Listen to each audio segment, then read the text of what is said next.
మీరు పని చేయట్లేదు అని చెప్పి తెలంగాణలో బీజేపీ నేతలపై మోడీ గారు ఆగ్రహం వ్యక్తం చేసిండ్రు.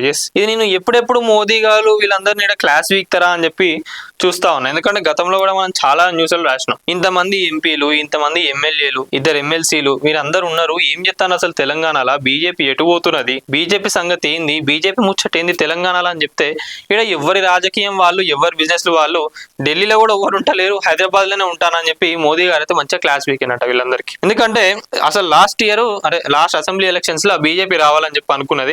ఏమైందిరా అని అంటే ఏమైందాడా, నాయకులు ఎవరు చక్కగా లేరు, మరి అక్కడ బీజేపీ పోయింది. అట్లా అని చూసుకుంటే ఇక పంచాయతీ ఎన్నికల్లో కానివ్వండి, మొన్న జరిగిన జూబ్లీ హిల్స్ ఎన్నికల్లో కానివ్వండి, అవన్నీ కూడా దృష్టిలో పెట్టుకుని మోదీ గారు అయితే గట్టిగా క్లాస్ వీకినట్ట. తెలంగాణ బీజేపీ నేతలపై మోదీ ఆగ్రహం. 2 కేంద్ర మంత్రులు ఉన్నారు, 8 మంది ఎంపీలు ఉన్న రాష్ట్రంలో పార్టీ పరిస్థితి దరిద్రంగా ఉన్నదని చెప్పి మోదీ గారు చెప్తా ఉన్నారు. ముఠా తగాదాలు పెరిగాయి, గత అసెంబ్లీ ఎన్నికలలో వచ్చిన ఛాన్స్ చేజార్చుకున్నాం.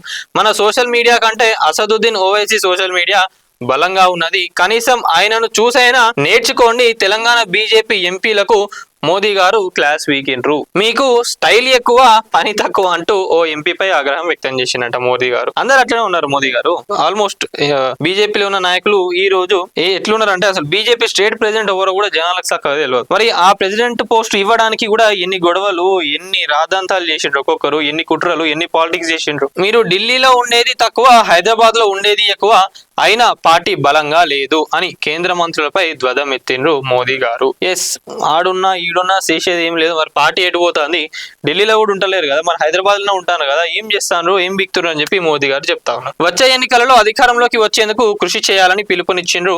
ఏపీలో చంద్రబాబు నేతృత్వంలోని కూటమి సర్కారుపై సంతృప్తి, జగన్ విమర్శలను తిప్పికొట్టాలని ఏపీ బీజేపీ ఎంపీలకు సూచన.